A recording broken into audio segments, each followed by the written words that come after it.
Okay, အားလုံးပဲမင်္ဂလာပါကိုအောင်တော်ကြီး TikTok channel မှာပြန်လည်ပြီးတော့ကြိုဆိုလိုက်ပါတယ်ဗျကျွန်တော်ကတော့ဒီနေ့စဉ်နေ့တိုင်းအနည်းဆက်ဆုံးနဲ့အသေးချာဆုံးပွဲစဉ်လေးတွေကိုဗီဒီယိုလေးတွေနဲ့တကွာတင်ဆက်ပေးနေတာဖြစ်တဲ့အတွက်ကြောင့်မလို့ကျွန်တော်ရဲ့ဗီဒီယိုလေးတွေကို like and follow လေးတွေနှိပ်တွားပါအောင်လို့ကျွန်တော်ဥစွာပြောချင်ပါတယ်ဗျဟုတ်ကဲ့ဒီနေ့အဆိုရင်တော့စနေနေ့လေးဖြစ်တဲ့အလျောက်ပွဲကြီးပွဲကောင်းလေးတွေများစွာနဲ့အတူပွဲစဉ်တော်တော်များများလေးပြန်လည်စတင်လာတယ်အဲ့ဒီပွဲစဉ်များစွာထဲမှာကျွန်တော်ရဲ့ဒီအနည်းဆက်ဆုံးနဲ့အသေးချာဆုံးပွဲစဉ်လေးတစ်ပွဲလေးဖြစ်တယ်နောက်ပြီးဒီနေ့ညရဲ့အကြီးကျယ်ခမ်းနားဆုံးအတင်းကြီးနဲ့တင်းတွေ့ဆုံတဲ့ပွဲစဉ်လေးတစ်ပွဲလေးဖြစ်တယ်ကျွန်တော်ဒီ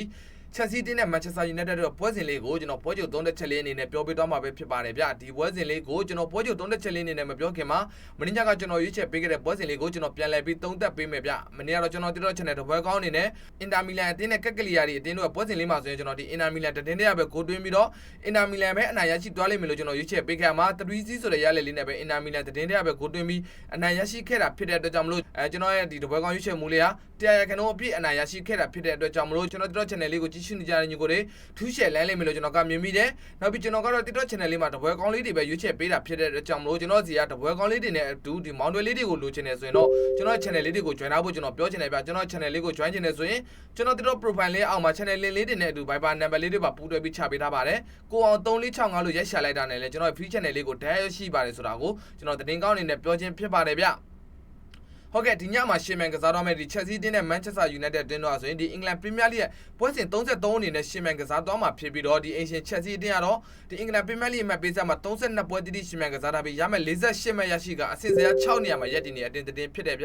ျဒီအဝေးကွင်းဖြစ်တဲ့ Manchester United အားဆိုလဲဒီ England Premier League မှာပေးစားမှာ32ပွဲတိတိရှေ့မှန်ကစားတာပြီးတော့ရမယ်55မှတ်ရရှိကအဆင့်စရာ3နေရာမှာရပ်တည်နေအတင်းတင်းဖြစ်တယ်ဒီလိုအဆင့်6အတင်းနဲ့အဆင့်3အတင်းတွဲဆုံတဲ့အချိန်မှာကျွန်တော်ပထမဆုံးအနေနဲ့အကျိုးပေးမှုလေးဥစွာပြောချင်တယ်ဗျဒီနေ့တင်းမှာဆိုရင်ဒီအဆင့်6က Chelsea တင်းကအကျော်ပေးမှုအနေနဲ့ level ပြား60ရှုံးဆိုတဲ့ခြေတန်းလေးနဲ့အတူဂိုးပေါင်းစည်းလေး3လုံးပြား30ရှုံးဆိုတဲ့ခြေတန်းလေးဖွင့်ထားတာကိုကျွန်တော်တွေ့ခဲ့တယ်ဘာကြောင့်ဒီလိုအကျော်ပေးမှုခြေတန်းလေးဖွင့်ထားတာလဲဆိုတော့ကျွန်တော်အောက်မှာတေးတေးချာချာလေးကိုရှင်းပြမယ်ဗ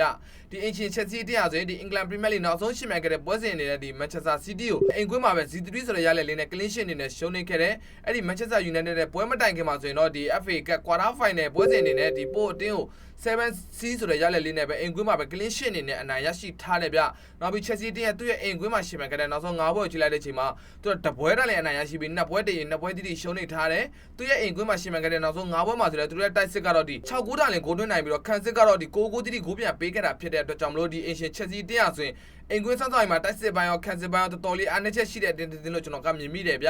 ဒီအဝူးကွင်းပြတဲ့ဒီ Manchester United တင်းအားဆိုလည်းဒီ England Premier League နောက်ဆုံးရှင်းပြခဲ့တဲ့ပွဲစဉ်အနေနဲ့သူကဒီ Leeds United ကိုဒီအိမ်ကွင်းမှာပဲ 1-2 ဆိုတဲ့ရလည်လေးနဲ့ရှုံးနေထားတယ်အဲ့ဒီပွဲမတိုင်ခင်မှာဆိုရင်တော့ဘုံမောက်ကို2-2ဆိုတဲ့ရလည်လေးနဲ့ပဲတေချထားတယ်ဗျနောက်ပြီးဒီ Manchester United ရဲ့အဝေးကွင်းတောက်ရောက်ဆော့ဆော့ကလေးနောက်ဆုံး9ပွဲကိုကြည့်လိုက်တဲ့အချိန်မှာသူတို့ကဒီ2ပွဲတိတိအနိုင်ရရှိပြီး2ပွဲတည်း1ပွဲတာလင်ရှုံးနေထားတယ်သူ့ရဲ့အဝေးကွင်းတောက်ရောက်ဆော့ဆော့ကလေးနောက်ဆုံး9ပွဲမှာဆိုလည်းသူတို့ရဲ့တိုက်စစ်ကတော့ဒီရှစ်ဂိုးတိတိဂိုးသွင်းပြီးတော့ခန်းစစ်ကတော့6ဂိုးတာလင်ဂိုးပြန်ပေးခဲ့တာဖြစ်တဲ့အတွက်ကြောင့်မလို့ဒီ Manchester United ဟာအဝေးကွင်းဆက်ဆိုင်မှာတိုက်စစ်ပိုင်းတော်တော်လေးဂိုးသွင်းအားကောင်းပြီးတော့ခန်းစစ်ပိုင်းမှာဆိုရင်တော့ဒီအနေငယ်အားနည်းချက်လေးတွေရှိနေတဲ့အကြောင်းကျွန်တော်တွေ့ခဲ့ရတယ်ဗျနောက်ပြီးဒီနေ့တင်းရဲ့ hat to ပေါင်းထိတဲ့တွေ့ဆုံခဲ့တဲ့နောက်ဆုံး6ပွဲကိုကြည့်လိုက်တဲ့အချိန်မှာဆိုရင်ဒီ Ancient Chelsea တင်းက2ပွဲတာလင်အနိုင်ရရှိပြီး1ပွဲတည်းဒီအဝေးကွင်းဖြစ်တဲ့ Manchester United တင်းက3ပွဲတိတိအနိုင်ရရှိထားတာကိုကျွန်တော်တွေ့ခဲ့ရတယ်ဒီနေ့ရာဒီပထမအကျော့ဒီ Manchester United ရဲ့အင်ကွင်းမှာတွေ့ဆုံခဲ့တဲ့ပွဲစဉ်မှာဆိုလဲ2-1ဆိုတဲ့ရလည်လေးနဲ့ပဲဒီ Manchester United တင်းကအနိုင်ရရှိထားတာကိုကျွန်တော်တွေ့ခဲ့ရတယ်ဗျနောက်ပြီးဒီနေ့တင်းရဲ့လက်ရှိခြေစမ်းပိုင်းနဲ့လက်ရှိကားတဲ့ဖောင်ကြည့်လိုက်တဲ့အချိန်မှာဆိုရင်ဒီ Ancient Chelsea အတင်းနောက်ဆုံးရှေ့မှန်ခဲ့တဲ့10ပွဲမှာဆိုတော့သူတို့ဒီ2ပွဲတလည်းအနိုင်ရရှိပြီး2ပွဲတည်း6ပွဲတိတိရှုံးနေထားတာကိုကျွန်တော်တွေ့ခဲ့ရတယ်အဝေးကွင်းဖြစ်တဲ့ Manchester United အတင်းနောက်ဆုံးရှေ့မှန်ခဲ့တဲ့10ပွဲကိုကြည့်လိုက်တဲ့အချိန်မှာဆိုသူတို့ကဒီ6ပွဲတိတိအနိုင်ရရှိပြီး2ပွဲတည်း2ပွဲတာလည်းရှုံးနေထားတာကိုကျွန်တော်တွေ့ခဲ့ရတယ်ဗျဒီလိုလက်ရှိခြေစမ်းပိုင်းနဲ့လက်ရှိကားတဲ့ဖောင်မှာလည်းဒီ Manchester United ကအများကြီးတာလွန်နေပြီးတော့ဒီအဝေးကွင်းဆက်ဆောင်ရေးမှာရလက်ကောင်းနေတဲ့ဒီ Manchester United အပေါ်ဒီ Chelsea အတင်းကဘာကြောင့်ဒီလိုအကျော်ပေးမှုကြီးတန်းလေးဖွင့်ထားတာလဲဆိုတာကျွန်တော်အောက်မှာတေးတေးချာချာလေးကြည့်လိုက်တော့ဒီနေ့ညမှာရှင်းမှန်ကစားရမယ့်လူစင်ကြီးကိုကြည့်လိုက်တဲ့အချိန်မှာနှစ်တင်းစလုံးမှာဒဏ်ရာကစားသမားတွေရှိနေတယ်ဆိုပေမဲ့ Manchester United အတင်းမှာဆိုရင်တော့ဒီခန်းစစ်ပိုင်းကစားသမားလေးတွေတော်တော်များများဒဏ်ရာရနေအောင်ကျွန်တော်တွေ့ခဲ့ရတယ်ခန်းစစ်တော်တော်လေးကောင်းတဲ့ကစားသမားတွေဒဏ်ရာရနေရဖြစ်တဲ့အတွက်ကြောင့်ဒီနေ့ညပွဲစဉ်လေးမှာဒီခန်းစစ်အားနည်းချက်လေးရှိနေတာဖြစ်တဲ့အတွက်ကြောင့်မလို့ Chelsea အတင်းကအကျော်ပေးမှုကြီးတန်းလေးဖွင့်ထားတာလို့ကျွန်တော်ကမြင်မိတယ်ဗျဒါပေမဲ့ဒီနေ့ညမှာရှင်းမှန်ကစားရမယ့်ပွဲစဉ်လေးမှာဆိုရင်ကျွန်တော်ကတော့ဝေးကွင်းပြတဲ့ Manchester United body လို့ကျွန်တော်ရွေးချယ်ပေးချင်တယ်ဗျဘာကြောင့်လဲဆိုတော့ဒီ Manchester United အားဆိုရင်ဒီခန်းစစ်ပိုင်းမှာအားနည်းချက်ရှိတယ်ဆိုပေမဲ့သူတို့ရဲ့လူစင်းတောင့်တင်းမှုလေးရှိနေသေးတာဖြစ်တဲ့ကြောင့်ဒီနေ့ညပွဲစဉ်လေးမှာသူကဒီအနေဆုံးတည်ရည်ဆိုတဲ့ရလက်နဲ့အနိုင်ရလက်တွေထိပါခေါ်ဆောင်သွားနိုင်တဲ့ဒီတိုက်စစ်ကစားသမားကောင်းလေးတွေ ရှိနေသေးတာဖြစ်တဲ့အတွက်ကြောင့်မလို့ဒီနေ့ညပွဲစဉ်လေးမှာချက်စီးရဲ့အကျော်ပေးမှုလေးကိုကျွန်တော်ဘက်ကန်ခဲ့ပြီးတော့ဒီအဝေးကွင်းဖြစ်တဲ့ Manchester United body လေးကိုကျွန်တော်ရွေးချယ်ပေးလိုက်ခြင်းနဲ့ဂိုးပေါင်းစီးလေးတွေအနေနဲ့ဒီသုံးလုံးပြတ်30ရှုံးဆိုတဲ့ခြေတန်းလေးမှာကျွန်တော်ဂိုးပေါင်းအပေါ်လေးကိုကျွန်တော်ရွေးချယ်ပေးခြင်းနဲ့ဗျ။ဘာကြောင့်လဲဆိုတော့ဒီချက်စီးတင်းရဆိုလဲဒီသူ့ရဲ့ဒီ Premier League အိမ်ကွင်းနောက်ဆုံးရှိမှခဲ့တဲ့3ပွဲစလုံးမှာဆိုရင်ဒီသူတို့ရဲ့တိုက်စစ်ကတကိုးတန်လင်ဂိုးပြန်သွင်းနိုင်ခဲ့တာဖြစ်တဲ့အတွက်ကြောင့်မလို့ဒီနေ့ညပွဲစဉ်လေးမှာသူတို့တိုက်စစ်အသားပေးလေးတွေနဲ့ဂိုးတွေရရှိဖို့အတွက်တိုက်စစ်အသားပေးလေးတွေနဲ့ပွဲထွက်လာလိမ့်မယ်လို့ကျွန်တော်ကမြင်မိတယ်။အဝေးကွင်းဖြစ်တဲ့ Manchester United အတင်းရဆိုလဲဒီသူ့ရဲ့အဝေးကွင်းတွားရောက်ဆက်ဆံခဲ့တဲ့နောက်ဆုံး5ပွဲစလုံးမှာဆိုရင်ဒီအနေဆုံးတကိုးနဲ့တကိုးအထက်ဂိုးတွေတွင်းတာဖြစ်တဲ့အတွက်ကြောင့်ဒီနေ့ညပွဲစဉ်လေးမှာဆိုရင်လဲသူကဂိုးတွေပြန်သွင်းနိုင်လိမ့်မယ်လို့ကျွန်တော်ကမြင်မိတာဖြစ်တဲ့အတွက်ကြောင့်